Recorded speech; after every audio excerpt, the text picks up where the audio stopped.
আসসালামু আলাইকুম। আজকে আমি আপনাদের সাথে খুবই সুন্দর ডিজাইনের কোটি দেওয়া আমব্রেলা ফ্রক তৈরির নিয়ম শেয়ার করব। একটু বড় মেয়েদের জন্য জামা বানাতে গেলে অনেক সময় কোটি দেওয়ার প্রয়োজন পড়ে, তাই আজকের ভিডিওতে আমি খুবই সহজভাবে কোটি দেওয়া জামার কাটিং ও সেলাই করে দেখাবো। আর এই জামাটা আমি 10 থেকে 11 বছর বয়সী মেয়েদের জন্য তৈরি করেছি। আপনারা চাইলে একই নিয়ম ফলো করে বড় মেয়েদের জন্য বানিয়ে নিতে পারেন। আমি এখানে 2 হাত বহরের 2.5 গজ পরিমাণ কাপড় নিয়েছি। তো বাজার থেকে কাপড় কেনার সময় কাপড়টিকে কিন্তু মাঝখান থেকে লম্বা করে ভাঁজ করা থাকে, তাই না? তো এই কাপড়টিকেও কিন্তু মাঝখান থেকে লম্বা করে ভাঁজ করা রয়েছে। তো এখন আমি কাপড়টির যে কোনো এক সাইড থেকে ফ্রকের ওপরের অংশের লম্বার মাপ অনুযায়ী কাপড় কেটে আলাদা করে নেব। তো ওপরের অংশের লম্বা হবে 13 ইঞ্চি, 1 ইঞ্চি বেশি নিচ্ছি এক্সট্রা সেলাইয়ের জন্য। অর্থাৎ কাপড়টির এক সাইড থেকে 14 ইঞ্চিতে মার্কিং করে 14 ইঞ্চি পরিমাণ কাপড় কেটে নেব। তো আপনারা আপনাদের বেবির জামার ওপরের অংশের লম্বার মাপ অনুযায়ী এক সাইড থেকে কাপড় কেটে আলাদা করে নেবেন। তো এই কাপড়টুকু দিয়ে পরবর্তীতে আমরা নিচের অংশটুকু তৈরি করব। তো প্রথমে ওপরের অংশটুকু তৈরি করতে হবে। তো কাপড়টি কিন্তু এক সাইড থেকে একবার ভাঁজ করা রয়েছে, আমি কাপড়টিকে আরও একবার ভাঁজ করে টোটাল 4 পার্ট করে নিলাম। তো এখন কাপড়টির বন্ধ সাইড থেকে গলার চওড়ার মাপ নিব। তো 28 বডি ফ্রকের জন্য চওড়া নিব 2 ইঞ্চি থেকে 1 সুতা বেশি, এবং সামনের গলার লম্বা নিব 4 ইঞ্চি পরিমাণ। তো এখানে আমি গোল গলা তৈরি করব, তাই প্রথমে আমি এই দাগ দুটিকে একসাথে মিলিয়ে দেব, এবং যেহেতু গোল গলা তৈরি করব তাই এই কর্নার থেকে 1.25 ইঞ্চিতে একটি মার্কিং করে রাউন্ড একটা শেপ দিয়ে নিব। এরপর কাপড়টির ওপর থেকে ফিতা ধরে পেছনের গলার লম্বার জন্য 3 ইঞ্চিতে মার্কিং করে নিচ্ছি, এবং এখানেও রাউন্ড করে শেপ দিয়ে নিচ্ছি। তো এরপর পুটের মাপ নিতে হবে। তো এখানে আমি পুট নিব 5 ইঞ্চি থেকে 1 সুতা পরিমাণে বেশি, এবং আমরা যে পরিমাণ পুট নিয়েছি তার চাইতে আরও 1/2 ইঞ্চি বেশি নিয়ে 5.5 ইঞ্চিতে আর্মহোলের লম্বার জন্য মার্কিং করে নিলাম। তো এবার সোজা স্কেল দিয়ে দুই দিকে দুটি দাগ কেটে নিতে হবে, এবং এইখান থেকে 1.5 ইঞ্চিতে একটি মার্কিং করে রাউন্ড একটা শেপ দিয়ে নিতে হবে। এরপর কাপড়টির এইখান থেকে বডির মাপ নিতে হবে। তো বডি হচ্ছে 28 ইঞ্চি। কাপড়টি যেহেতু 4 পার্টে রয়েছে তাই 28-এর 4 ভাগের 1 ভাগ হয় 7 ইঞ্চি, এবং আরও 1.5 ইঞ্চি নিচ্ছি এক্সট্রা সেলাইয়ের জন্য। এবং এইখান থেকে বডির মাপের চাইতে 1 ইঞ্চি কম নিয়ে আরও একটি মার্কিং করতে হবে ফিটিং ভালো পাওয়ার জন্য। তো এই জন্য আমি 7.5 ইঞ্চিতে একটি মার্কিং করে নিলাম। এখন বডির দাগটিকে নিচের দাগের সাথে এইভাবে করে বাঁকা করে মিলিয়ে দিতে হবে, এবং এই দাগ অনুযায়ী কাপড়টিকে কেটে নিতে হবে। তো দুটি পার্ট একসাথে কাটিং করার সময় প্রথমে আমরা পেছনের গলাটা কাটিং করে নেব, দেন ভেতর থেকে পেছনের পার্টটিকে আলাদা করে নিয়ে সামনের পার্টের কাপড়টিকে ভালোভাবে ভাঁজ করে সামনের গলাটা কাটিং করব। তো দেখুন আমি সামনের গলাটা কাটিং করে নিচ্ছি। তো দেখুন আমাদের কিন্তু ফ্রকের ওপরের অংশের দুটি পার্ট একসাথে বের হয়ে গিয়েছে। এখন আমরা বাকি কাপড়টুকু থেকে নিচের অংশটা তৈরি করব। তো প্রথমে পুরো কাপড়টিকে মেলে নিতে হবে, এবং কাপড়ের 2 মাথা 2 হাত দিয়ে ধরে সমান করে একবার ভাঁজ করে নিতে হবে। তো দেখুন এই সাইডটি হচ্ছে কাপড়টির খোলা সাইড, এবং এই সাইডটি হচ্ছে বন্ধ সাইড।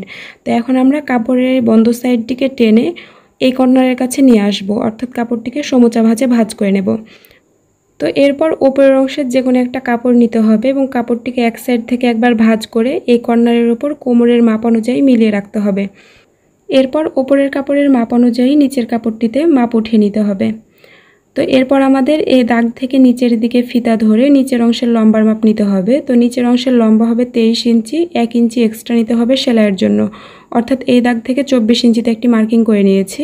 তো পুরো কাপড়ের সঠিকভাবে মাপ নেওয়ার জন্য ফিতাটিকে কাপড়ের ওপরের মাথায় উঠিয়ে 24 ইঞ্চির দাগ পর্যন্ত যতটুকু লম্বা হবে সেই পরিমাণ লম্বা অনুযায়ী ফিতাটিকে নিচের দিকে একটু একটু করে সরিয়ে পুরো কাপড়ে মাপ ওঠাতে হবে। তো দেখুন আমি কিন্তু 32 ইঞ্চি পরিমাণ লম্বা অনুযায়ী পুরো কাপড়ে মাপ উঠিয়ে নিলাম। তো এখন আমি এই দাগ অনুযায়ী কাপড়টিকে কেটে নেব, তাহলে কিন্তু আমাদের নিচের অংশের কাপড়টা কাটিং করা কমপ্লিট হয়ে যাবে। তো এই তো কাপড়টি কাটিং করা হয়ে গিয়েছে। নিচের অংশের বাড়তি কাপড়টুকু দিয়ে পরবর্তীতে আমরা ফ্রকের কোটি এবং হাতা তৈরি করব। তো এই কাপড়টি কিন্তু এক সাইড থেকে একবার ভাঁজ হয়ে রয়েছে, তাই না? তো এখন যদি আমরা এই ভাঁজ অংশটা কেটে ফেলি তাহলে কিন্তু ফ্রকের নিচের অংশের 2টি পার্ট আলাদা হয়ে যাবে। তো দেখুন আমাদের কিন্তু নিচের অংশের কাপড় দুটি কাটিং করা কমপ্লিট হয়ে গিয়েছে। তো এরপর আমি কোনার বাড়তি কাপড়টুকু নিয়ে নিয়েছি। তো এখানে কিন্তু 2 পাট কাপড় রয়েছে, তো আমি একটা কাপড় সরিয়ে নিচ্ছি। তো এরপর বাকি কাপড়ের ওপর ফ্রকের সামনের পার্টটিকে এভাবে করে রেখে সামনের পার্টের মাপ অনুযায়ী নিচের কাপড়ে মাপ উঠিয়ে নিতে হবে। তো আমি আসলে ফ্রকের কোটি তৈরির জন্য সামনের পার্টের ওপরের অংশের মাপ অনুযায়ী নিচের কাপড়টিতে মাপ উঠিয়ে নিচ্ছি। তো এইভাবে করে মাপটা উঠিয়ে নিতে হবে। এরপর কাপড়টিকে এক সাইড থেকে এভাবে করে একবার ভাঁজ করে নিতে হবে। তো এখানে একটা বিষয় খেয়াল করে দেখুন, কাপড়টি কিন্তু এই কর্নার থেকে কিছুটা কমে যাচ্ছে, তাই না? তো আমরা এই যে এই কর্নারের সাথে বাড়তি অংশটুকু এইভাবে করে জোড়া দিয়ে কাপড়টা সমান করে নেব। তো দেখুন এটা কিন্তু আমি অফ ক্যামেরায় জোড়া দিয়ে নিয়েছি। এটা খুবই সহজ, তাই আপনাদেরকে আর দেখাইনি। আর এই জোড়ার অংশটুকু কিন্তু বোঝা যাবে না, যেহেতু আমি এই কাপড়টিকে রাখবো নিচের দিকে এবং আমরা আগে যে কাপড়টা কাটিং করেছিলাম এই কাপড় দিয়ে কোটি তৈরি করব। তো এখন আমি ওপরের কাপড়ের মাপ অনুযায়ী নিচের কাপড়ে মাপ উঠিয়ে নিচ্ছি।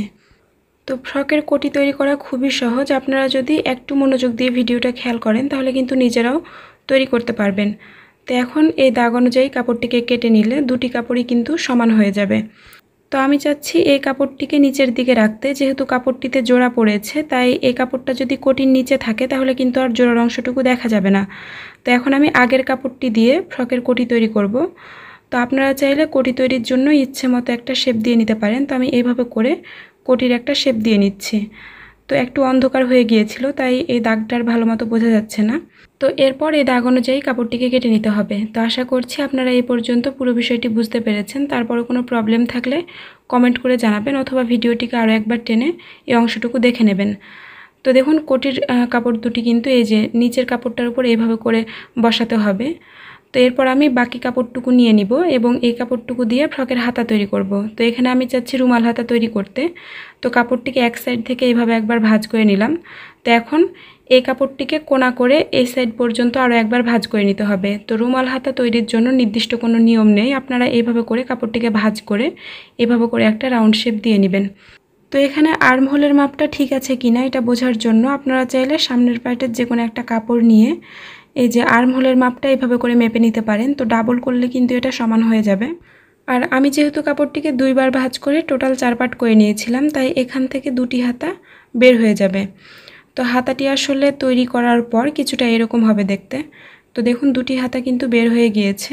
এখন আমরা পাইপিং তৈরির জন্য এক কালার একটা কাপড় নিয়ে নিব এবং এই কাপড়ের উপর একটা স্কেল বাঁকা করে রেখে এক স্কেল থেকে একটু বেশি চওড়া নিয়ে দাগ কেটে নেব। আমি আসলে ফ্রকের কোটি এবং গলার অংশে পাইপিং দেওয়ার জন্য পাইপিংয়ের কাপড়টা কেটে নিচ্ছি। তো আপনারা আপনাদের প্রয়োজন মতো পাইপিংয়ের কাপড়গুলো কেটে নেবেন। আর পাইপিংয়ের কাপড় কিন্তু সবসময় বাঁকা করে কাটতে হবে। তো এরপর আমি প্রথমে ফ্রকের কোটির চারিদিকে পাইপিংয়ের কাপড়টা অ্যাটাচ করব। তো এখন আমি আপনাদের এই পাইপিংয়ের কাপড়টা বসিয়ে দেখাবো। তো এর জন্য কোটির এই কাপড়টিকে রাখতে হবে উল্টো সাইডে এবং এর ওপর পাইপিংয়ের কাপড়টিকেও উল্টো সাইডে রাখতে হবে। এরপর কাপড় দুটিকে সমান করে মিলিয়ে ধরে পাইপিংয়ের কাপড়ের ওপর কোটির কাপড়টিকে সেলাই করে নিতে হবে। আর এখানে কিন্তু দুটি কাপড়ই উল্টো সাইডে রয়েছে। তো এই যে কর্নারের কাছে আসার পর সুইটিকে অল্প একটু উঠিয়ে কাপড়টিকে ঘুরিয়ে আবারও সেলাইটি শুরু করতে হবে। তো এটা খুবই সহজ, আপনারা যদি একটু মনোযোগ দিয়ে খেয়াল করেন তাহলে কিন্তু নিজেরাও এই ধরনের ডিজাইনার ফ্রক আপনাদের বেবির জন্য বানিয়ে নিতে পারবেন। তো দেখুন সেলাইটি করা হয়ে গিয়েছে। তো এখন আমরা ফিনিশিং ভালো পাওয়ার জন্য সেলাইয়ের বাইরের কাপড়ে ছোট ছোট করে কাট বসিয়ে দেব এবং খেয়াল রাখবো সেলাইটা যেন কেটে না যায়। এরপর কোটির কাপড়টিকে সোজা পাশে করে নিতে হবে এবং পাইপিংয়ের কাপড়টিকে সোজা পাশে এইভাবে করে ভাঁজ করে এর উপর দিয়ে সেলাই করে নিতে হবে। তো আপনারা ঠিক এইভাবে করে সেলাইটা করে নেবেন। আর আপনারা এখানে চাইলে এই যে পাইপিংয়ের কাপড়টিকে আপনাদের ইচ্ছে মতো চওড়া বা চিকন করে ভাঁজ করে সেলাই করতে পারেন। তো এখানে আমি একটু চওড়া করে কাপড়টিকে ভাঁজ করে সেলাই করে নিচ্ছি, এতে করে পাইপিংয়ের অংশটুকু ভালো মতো বোঝা যাবে। তো দেখুন এভাবে করে ভাঁজ করে সেলাইটা করে নিতে হবে। কোটি দেওয়া ডিজাইনার জামাটি তৈরি করতে এখানে আমার প্রায় 2.5 গজ মতো কাপড় লেগেছে। আর এই জামাটা আমি 11 থেকে 12 বছর বয়সী মেয়েদের জন্য তৈরি করেছি। আপনারা যদি আপনাদের বেবির বয়সের মাপ অনুযায়ী কাপড়ের মাপটা বুঝতে না পারেন তাহলে আমাকে কমেন্ট করে জানাবেন, আমি কাপড়ের পরিমাণটা বলে দেব। তো দেখুন আমাদের কিন্তু কোটির কাপড়ে পাইপিং লাগানো কমপ্লিট হয়ে গিয়েছে। একই পদ্ধতিতে আমি অন্য কাপড়টিতেও পাইপিংয়ের কাপড়টা অ্যাটাচ করে নেব। তো এটা আমি অফ ক্যামেরায় করে নিয়েছি। দেখুন আমাদের কিন্তু কোটির অংশে পাইপিং বসানো কমপ্লিট হয়ে গিয়েছে। এবার আমি 1.5 ইঞ্চি পরিমাণ চওড়া একটা কাপড় নিয়ে নিয়েছি। এখন এই কাপড়টিকে দুই দিক থেকে দুইবার ভাঁজ করে নিচ্ছি, দেন মাঝখান থেকে আরও একবার ভাঁজ করে এর ওপর দিয়ে সেলাই করে নিচ্ছি। তো এই কাপড়টি দিয়ে কোটির অংশে ফিতাঘর তৈরি করব, অর্থাৎ কোটির মাঝখানে যে লুপগুলো তৈরি করতে হয় আমরা সেই লুপগুলো এই কাপড়টা দিয়ে তৈরি করব। তো দেখুন সেলাইটি করা হয়ে গিয়েছে। এখন আমরা এই কাপড়টিকে 2.5 ইঞ্চি পরিমাণ লম্বা করে কেটে নেব। তো দেখুন আমি কিন্তু 2.5 ইঞ্চি করে কাপড়টিকে কেটে নিচ্ছি, অর্থাৎ প্রতিটা কাপড়ের লম্বা হবে 2.5 ইঞ্চি পরিমাণ। তো এইভাবে করে মোট 10টি ফিতা তৈরি করে নিতে হবে। তো বাকি ফিতাগুলো আমি অফ ক্যামেরায় তৈরি করে নিয়েছি এবং কোটির দুই দিকে প্রায় 1 ইঞ্চি থেকে 3 সুতা বেশি নিয়ে প্রায় 5টি মতো দাগ কেটে নিয়েছি। তো এখন আমি এই ফিতাগুলোকে এইভাবে একবার ভাঁজ করে নেব এবং এই দাগের নিচে রেখে এর উপর দিয়ে সেলাই করে নেব। তো প্রতিটা দাগের নিচে ফিতাগুলোকে ভাঁজ করে রেখে সেলাই করে নিতে হবে। তো এটা খুবই সহজ, আপনারা একটু খেয়াল করলে নিজেরাও কিন্তু করতে পারবেন। তো দেখুন আমি কিন্তু দাগের নিচে ফিতাগুলোকে ভাঁজ করে রেখে সেলাই করে নিচ্ছি। আর আমি কোটির এই সাইডে যেভাবে ফিতাগুলোকে সেলাই করে নিচ্ছি একইভাবে কিন্তু কোটির অন্য সাইডেও ফিতাগুলোকে দাগের নিচে রেখে সেলাই করে নেব। তো আপনারা চাইলে এখানে কাপড়টিকে ঘুরিয়ে আরও একবার ব্যাক স্টিচ দিয়ে নিতে পারেন। তো দেখুন সেলাইটি করা হয়ে গিয়েছে। আমি একইভাবে কিন্তু কোটির অন্য দিকেও বাকি ফিতাগুলোকে ভাঁজ করে রেখে সেলাই করে নেব। তো এটা আমি অফ ক্যামেরায় করে নেব। দেখুন আমাদের কিন্তু কোটির মাঝখানে ফিতা ঘর তৈরি করা কমপ্লিট হয়ে গিয়েছে। এখন আমরা ফ্রকের সামনের পার্টের ওপরের অংশটি নিয়ে গলার অংশে পাইপিং বসিয়ে নেব। তো এখানে আমি জামার কাপড়টিকেও রেখেছি উল্টো সাইডে এবং পাইপিনের কাপড়টিকেও রেখেছি উল্টো সাইডে এবং কাপড় দুটিকে সমান করে মিলিয়ে ধরে সেলাই করে নিচ্ছি। তো দেখুন সেলাইটি করা হয়ে গিয়েছে। তো এবার ফিনিশিং ভালো পাওয়ার জন্য সেলাইয়ের বাইরের কাপড়ে ছোট ছোট করে কাট বসিয়ে নিতে হবে। এরপর জামার কাপড়টিকে সোজা সাইডে করে নিতে হবে এবং পাইপিনের কাপড়টিকে এভাবে করে একবার ভাঁজ করে এর উপর দিয়ে সেলাই করে নিতে হবে। এই জামাটা যদিও আমি 10 থেকে 11 বছরের মেয়ে বাচ্চাদের জন্য তৈরি করেছি, আপনারা চাইলে কিন্তু একই নিয়ম ফলো করে বড়দের জন্য কোটি দেওয়া জামা তৈরি করতে পারেন। আর এটা তৈরি করা কতটা সহজ ভিডিওটি শেষ পর্যন্ত দেখলে নিজেরাও বুঝতে পারবেন। দেখুন আমাদের কিন্তু গলার অংশে পাইপিং বসানো কমপ্লিট হয়ে গিয়েছে। এখন আমরা ফ্রকের উপরের পার্টের সাথে নিচের পার্টের কাপড়টা সেলাই করে নেব। এজন্য উপরের পার্টের কাপড়টিকে রাখতে হবে সোজা সাইডে এবং নিচের পার্টের কাপড়টিকে উল্টো সাইডে রেখে কাপড় দুটিকে একসাথে সমান করে ধরে সেলাই করে নিতে হবে। আর এভাবে একবার সেলাই করার পর আপনারা কিন্তু অবশ্যই ডাবল সেলাই দিয়ে নেবেন। তো দেখুন আমাদের কিন্তু কোমরের অংশটা জোড়া দেওয়া হয়ে গিয়েছে। এখন আমরা জামার কাপড়টিকে সোজা সাইডে রাখবো এবং এর ওপর কোটির কাপড়টিকে রেখে সেলাই করব। তো কোটির এই কাপড়টিকে অবশ্যই কিন্তু ওপর থেকে এবং আর্মহোলের দিক থেকে মিলিয়ে রাখতে হবে। গলার অংশটা যেরকম ইচ্ছা থাকবে কিন্তু কাপড়টিকে ওপর এবং আর্মহোলের দিক থেকে মিলিয়ে রেখে তারপরে সেলাই করতে হবে। একইভাবে অন্য কাপড়টিকেও নিচের কাপড়ের খোলা সাইড থেকে ভালো করে মিলিয়ে রেখে সেলাই করতে হবে। তো এখন আমি আপনাদেরকে সেলাই করে দেখাবো, তাহলে আপনারা বিষয়টা ক্লিয়ার হয়ে যাবেন। তো প্রথমে আমি কাপড় দুটির ওপরের অংশটুকু সেলাই করে নিচ্ছি। তো এইভাবে করে ওপরের অংশটা সেলাই করে নিতে হবে। তো এখানে একটা বিষয় খেয়াল করে দেখুন, আমি কিন্তু কোটির কাপড়টা নিচের কাপড়ের সাথে আর্মহোলের দিক থেকে মিলিয়ে রেখেছি এবং গলার অংশটা না মিললেও চলবে। তো এরপর কাপড়টিকে ঘুরিয়ে নিতে হবে এবং আর্মহোল সহ নিচের অংশটিও সেলাই করে নিতে হবে। তো এই কাপড়টা পরবর্তীতে পেছনের পার্টের সাথে জোড়া দেওয়ার সময় যেন নড়ে না যায়, এজন্য আমরা সাইড থেকেও সেলাই করে নিলাম। তো একইভাবে কিন্তু অন্য সাইড দিয়েও সেলাই করে নিতে হবে। তো এটা আমি অফ ক্যামেরায় করে নিয়েছি। দেখুন আমাদের কিন্তু ফ্রকের সামনের পার্টের সাথে কোটি বসানো কমপ্লিট হয়ে গিয়েছে। আর এখানে আমি জামার পেছনের পার্টে অফ ক্যামেরায় হুক ঘর তৈরি করে পাইপিং বসিয়ে নিয়েছি। তো যে কোনো জামার পেছনের পার্টে আপনারা কিভাবে হুক ঘর তৈরি করবেন এ নিয়ে আমার চ্যানেলে অলরেডি একটা ভিডিও আপলোড করা রয়েছে। যারা ভিডিওটি এখনও দেখেননি তারা এই ভিডিওর শেষে এন্ড স্ক্রিন থেকে ভিডিওটি দেখে নিতে পারেন। তো এখন ওপরের পার্টের কাপড়ের সাথে নিচের পার্টের কাপড়টা জোড়া দিয়ে নিতে হবে। তো এটা আমি অফ ক্যামেরায় করে নেব। তো এরপর আমি জামার সামনের পার্টের কাপড়টিকে রাখবো সোজা সাইডে এবং এর ওপর পেছনের পার্টের কাপড়টিকে উল্টো সাইডে রেখে দুটি কাপড় সমান করে মিলিয়ে ধরে কাঁধের অংশটি জোড়া দিয়ে নিব।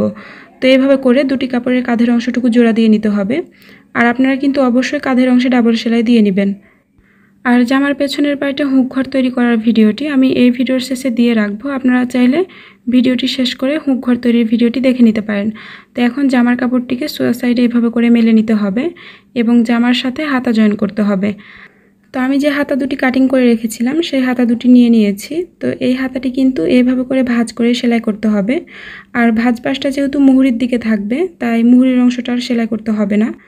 তো হাতাটা পারফেক্টভাবে জয়েন করার জন্য প্রথমে আমি কাপড়টিকে এইভাবে করে ভাঁজ করে নেব এবং এইখানে ছোট্ট একটা কাট বসিয়ে দেব। এরপর কেটে নেওয়া অংশটিকে জামার কাঁধের অংশের ওপর মিলিয়ে রাখতে হবে এবং কাঁধের অংশ থেকে জামার এক সাইড পর্যন্ত প্রথমে সেলাই করে নিতে হবে। তো এইভাবে করে হাতা জয়েন করলে আপনারা হাতাটিকে খুব পারফেক্টভাবে জামার কাপড়ের সাথে অ্যাটাচ করতে পারবেন। তো এরপর আবারও মিডিল পয়েন্ট থেকে অন্য সাইড পর্যন্ত সেলাই করে নিতে হবে। তো আমি আবারও কাঁধের অংশ থেকে জামার অন্য সাইড পর্যন্ত কাপড় দুটিকে মিলিয়ে ধরে সেলাই করে নিচ্ছি। আর এভাবে একবার সেলাই করার পর আপনারা কিন্তু অবশ্যই ডাবল সেলাই দিয়ে নেবেন। তো আমি অফ ক্যামেরায় ডাবল সেলাই দিয়ে নিব। তো হাতাটিকে সোজা সাইডে করার পর এরকম হবে দেখতে। তো একইভাবে কিন্তু অন্য হাতাটিকেও জয়েন করতে হবে। তো আমি একই পদ্ধতিতে অন্য হাতাটিও জয়েন করে নেব। তো এটা আমি অফ ক্যামেরায় করে নিয়েছি। তো হাতা দুটি জয়েন করার পর এখন জামার কাপড়টিকে উল্টো সাইডে এভাবে করে ভাঁজ করে নিতে হবে এবং আর্মহোল থেকে একদম জামার নিচ পর্যন্ত সেলাই করে নিতে হবে। তো আমি হাতার কাপড় দুটিকে সমান করে মিলিয়ে ধরে জামার কাপড়ের দুই সাইড সেলাই করে নিচ্ছি। তো এইভাবে করে সেলাইটা করে নিতে হবে। আর আপনারা চাইলে কিন্তু কোমরের এইখানে বেল্ট অ্যাটাচ করতে পারেন। তো এখানে আমি আগে থেকে একটা বেল্ট তৈরি করে রেখেছি।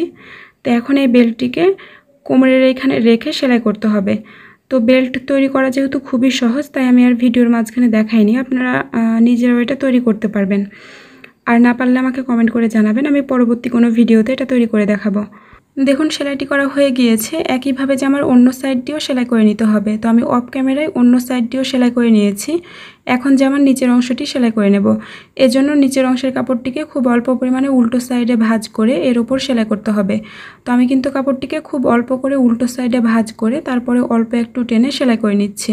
এইভাবে করে সেলাই করলে জামার নিচের অংশে খুব সুন্দরভাবে পিকো শেপ চলে আসবে। তো পুরো কাপড়টি যেহেতু একইভাবে সেলাই করতে হবে, তাই বাকি অংশটা অফ ক্যামেরায় সেলাই করে নিয়েছি। এখন এই কাপড়টিকে আরও একবার উল্টো সাইডে অল্প করে ভাঁজ করে আবারও টেনে টেনে সেলাই করে নিতে হবে।